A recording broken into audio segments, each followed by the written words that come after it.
Estimados estudiantes, en esta presentación expondré el tema Control de la expresión genética en eucariotas. Mi nombre es Karina Orozco Gamboa, soy docente de la Unidad Didáctica de Biología Celular y Molecular. Bien, ¿se han preguntado alguna vez cómo puede formarse un ser humano tan complejo a partir de una célula como la que vemos acá, que es el cigoto? Las células que constituyen al ser humano son diferentes en forma y tienen función específica y todas comparten el mismo material genético. ¿Cómo logramos eso?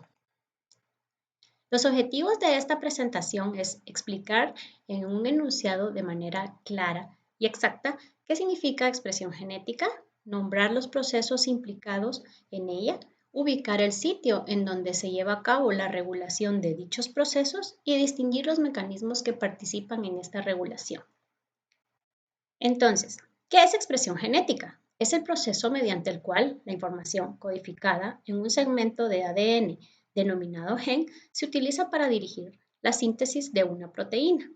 Esta expresión genética incluye varias etapas, llevadas a cabo en diferentes ubicaciones celulares. En los eucariotas tenemos muchos procesos que se llevan a cabo en el núcleo. Veamos qué sucede allí.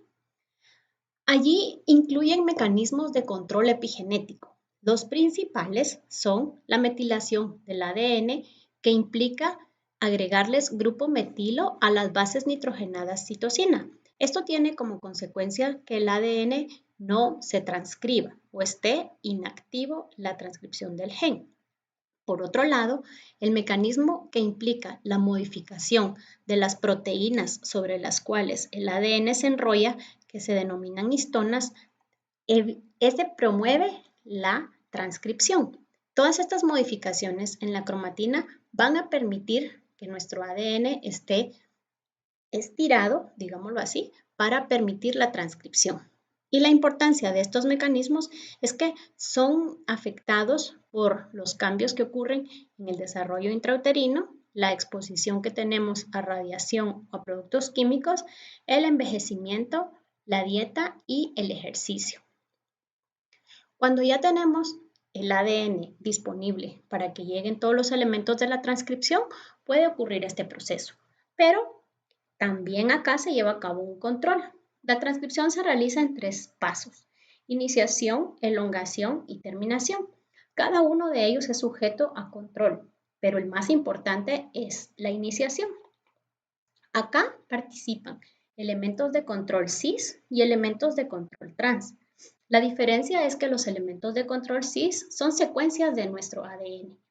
Dentro de ellas está la secuencia promotora, que tiene una secuencia de nucleótidos timina, adenina, timina, adenina, denominada caja tata.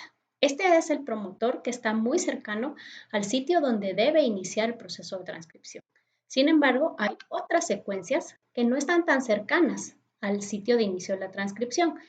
Estas van a ser secuencias proximales, como la que vemos acá, o muy alejadas, distales, como las que vemos en esta imagen.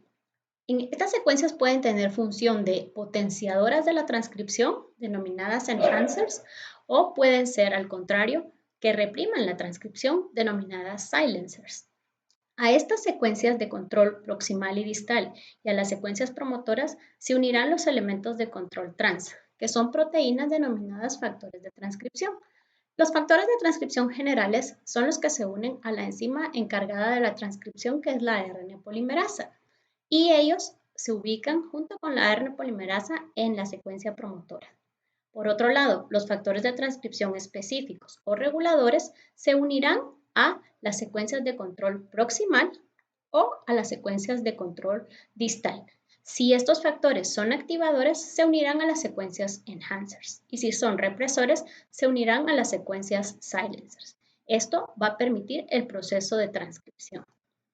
Una vez terminado el ARN mensajero, este ARN tiene que pasar un control post-transcripcional, el cual involucra la protección del ARN para la salida de este del núcleo al citoplasma. ¿Qué ocurre para esa protección? Se le coloca un nucleótido de 7-metilguanosina en el extremo 5' y una cola de muchas adenosinas denominada cola poli-A en el extremo 3'. El segundo mecanismo de control posttranscripcional es el splicing alternativo. Este involucra la eliminación de secuencias no codificantes de nuestro ARN mensajero denominadas intrones y el empalme o unión de las secuencias que sí codifican para la proteína denominadas exones. Cuando esto ocurre, nuestro ARN mensajero ya está maduro y listo para salir del núcleo hacia el citoplasma. Y bien, una vez nuestro ARN mensajero ya se ubica en el citoplasma, va a llevarse a cabo el proceso de traducción y síntesis de la proteína.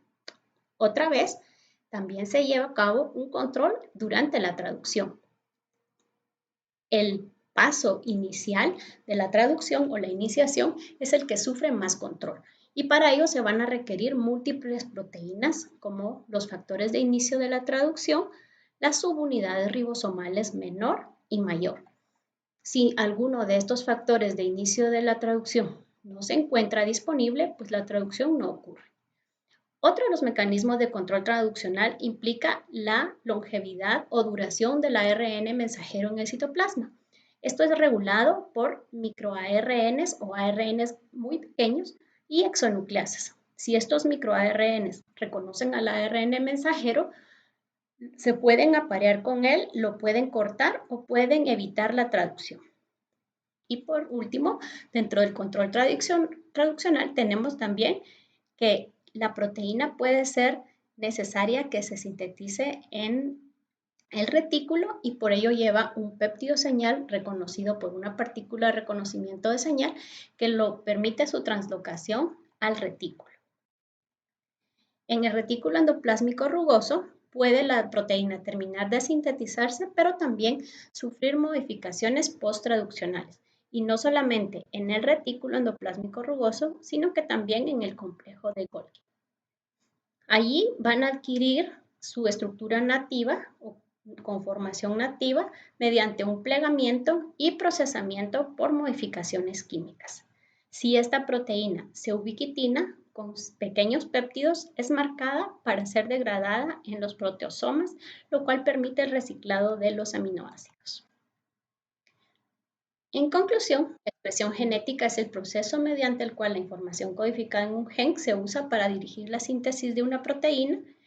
El control se lleva a cabo en varios niveles, lo que permite controlar la cantidad, velocidad de producción de una proteína. Los niveles son control epigenético, control transcripcional, procesamiento del ARN, control traduccional y control posttraduccional.